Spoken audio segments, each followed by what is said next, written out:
আজ শাশুড়ি বৌমার রান্নাঘরে রান্না হবে সর্ষে বাটা দিয়ে ইলিশ মাছ ভাপা। ভাপা। প্রথমে ইলিশ মাছের পাখনাগুলো কেটে আঁশ ছাড়িয়ে একে একে সমস্ত মাছগুলোকে রিং সাইজের পিস করে নিলাম।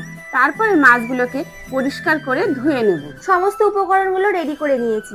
এবারে ইলিশ মাছের গায়ে ভালো করে লবণ আর হলুদ দিয়ে ইলিশ মাছগুলো একে একে মাখিয়ে নিলাম। তারপর শিলনোড়ার সাহায্যে সর্ষে, নুন আর জল দিয়ে একটু বেটে নিয়ে তারপর কয়েক টুকরো কাঁচা লঙ্কা একসঙ্গে বেটে নিই। তারপর একটা পাত্রের মধ্যে বেটে রাখা সর্ষে আর কাঁচা লঙ্কা বাটাটা দিয়ে পরিমাণ মতন লবণ, হলুদ, কালো জিরে আর কিছুটা কাঁচা সর্ষের তেল দিয়ে একসঙ্গে একটা মিশ্রণ রেডি করে লবণ হলুদ মাখানো মাছগুলো ওই মিশ্রণটার সঙ্গে ভালো করে মিশিয়ে টিফিন বক্সে রাখা হলো।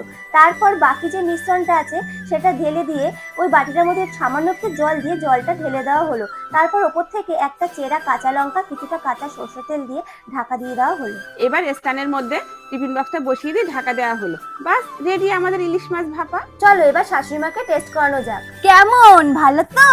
দারুণ।